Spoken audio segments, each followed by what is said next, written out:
আর এবার বাঁকুড়ার সোনামুখীর দিকে নজর রাখতেই হচ্ছে। বাঁকুড়ার সোনামুখীতে জলের তলায় রাস্তা, বাধ্য এই চলছে ঝুঁকির পারাপার। সোনামুখীর বড় চাতরা এবং নিমতলার মাঝে ঝুঁকির পারাপার দেখছেন সেই ছবি। হাতে সাইকেল নিয়ে মানুষকে পারাপার হতে হচ্ছে। বাঁকুড়ার সোনামুখীতে জলের তলায় রাস্তা, হাঁটতে হাঁটতে রাস্তা বোঝা দেয়, মানুষ হেঁটে যাচ্ছেন, দেখতে পাচ্ছেন প্রাণের ঝুঁকি নিয়েই রাস্তা পারাপার। দেবব্রত আমাদের সঙ্গে রয়েছে। দেবব্রত, যে ছবি আমরা দেখতে পাচ্ছি, প্রাণ হাতে পারাপার, কতগুলো গ্রামের মানুষ এইভাবে সমস্যায় পড়ে রয়েছেন, প্রশাসনের তরফ থেকেই বা কি বলা হচ্ছে?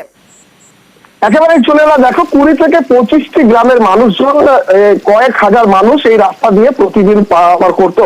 শালী নদীর বন্যায় একেবারে জলের তলায় এই রাস্তা, চরম সমস্যায় রয়েছে এলাকার স্কুল কলেজের ছেলে মেয়ে থেকে শুরু করে এলাকার কৃষকরা এবং অন্যান্য মানুষজন। পাশাপাশি মুমূর্ষু রোগীদেরও কিন্তু এই পথ দিয়েই নিয়ে যাওয়া হতো। এই মতো পরিস্থিতিতে জীবনের ঝুঁকি নিয়েই শুধুমাত্র যাদের সাহস রয়েছে তারাই পারাপার করতে পারছে। তবুও রয়েছে জীবনের ঝুঁকি, যে কোনো সময় ঘটতে পারে বড় দুর্ঘটনা।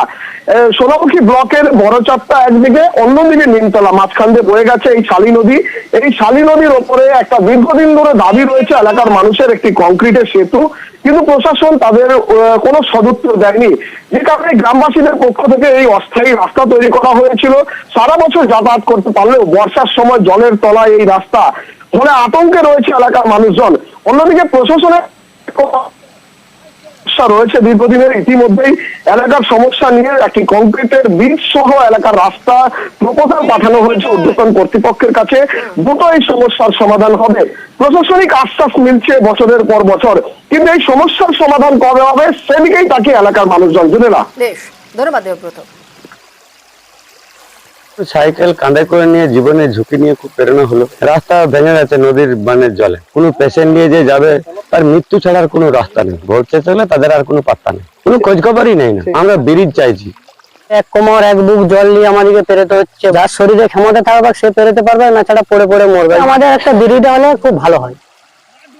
ব্রিজের দাবিতে অলরেডি এসআর দিয়ে করার জন্য প্রস্তুতি নিয়েছে এবং তার এস্টিমেট তৈরি হচ্ছে, রাস্তা সহ খুব দ্রুতই হয়ে যাবে। ব্রিজের যে এস্টিমেট সেটা আন্ডার প্রসেস।